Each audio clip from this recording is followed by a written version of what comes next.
Assalamualaikum warahmatullahi wabarakatuh. Nama saya Nurul Syifa binti Azhar, nombor matrik C20A1381 dan pada hari ini saya akan membentangkan video dokumentari Seni Ukiran Emas.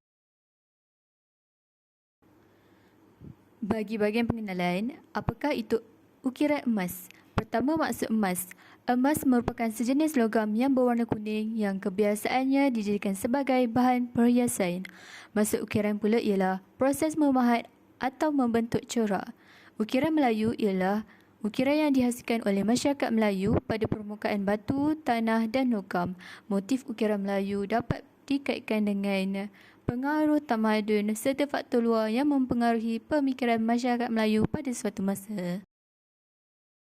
Terdapat 4 jenis fungsi emas yang menyebabkan mengapa masyarakat ingin memiliki emas. Fungsi emas yang pertama ialah fungsi hias. Fungsi hias ialah mengapa emas dimiliki oleh masyarakat kerana untuk tujuan kecantikan dan perhiasan semata-mata. Seterusnya, fungsi kepercayaan.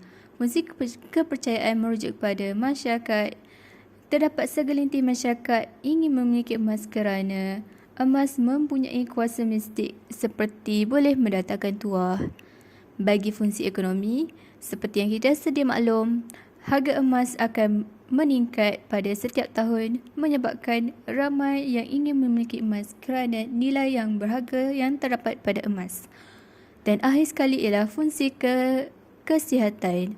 Terdapat segelintir masyarakat Melayu yang mempercayai bahawa emas memiliki fungsi kesihatan yang baik kepada tubuh badan manusia. Keadaan ini dapat dilihat apabila terdapat masyarakat yang mempercayai emas mendatangkan manfaat kepada golongan kanak-kanak yang memakannya.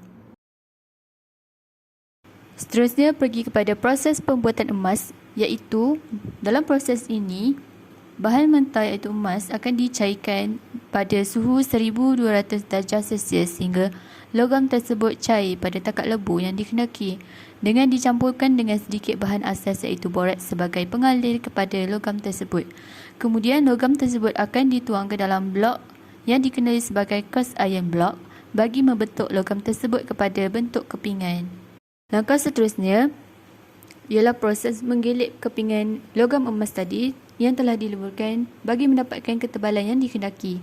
Proses ini juga membolehkan kepingan logam menempati spesifikasi dengan lebih terperinci dari segi ketebalan, kelebaran serta kepanjangan.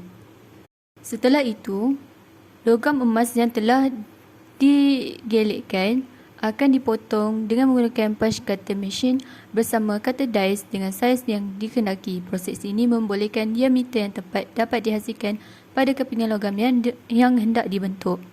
Setelah itu, setiap potongan logam emas yang dibentuk akan dimasukkan ke dalam tumbler machine bersama stainless steel bearing bagi melalui proses pencucian logam emas daripada kotoran minyak dan juga bahan kimia yang lain.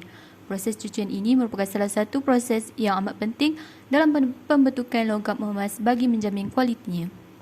Pergi kepada proses yang terakhir dalam pembentukan logam emas ialah proses penempaan, di mana kepingan logam yang dipotong akan diberikan tekanan dengan menggunakan mesin hydraulic stamping machine.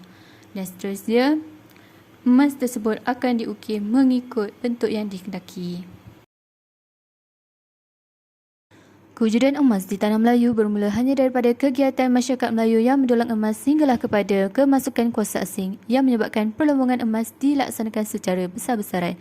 Hal ini kerana mereka telah membawa masuk kapal korek yang menyebabkan emas telah diteroka di setiap pelusuk tanah Melayu. Seterusnya, emas juga telah menjadi suatu harta yang sangat berharga dalam kalangan golongan kerabat diraja. Keadaan ini telah menjadikan emas sebagai satu simbol kedaulatan bagi raja-raja Melayu pada ketika dahulu. Keadaan ini menyebabkan golongan rakyat biasa tidak dibenarkan untuk memiliki emas walaupun mereka mampu. Namun, peredaran masa telah menyebabkan rakyat dibenarkan untuk memiliki emas kerana adat tersebut telah lama dihapuskan. Oleh itu, sehinggakan pada hari ini, emas mempunyai pelbagai fungsi yang digunakan oleh segenap lapisan masyarakat.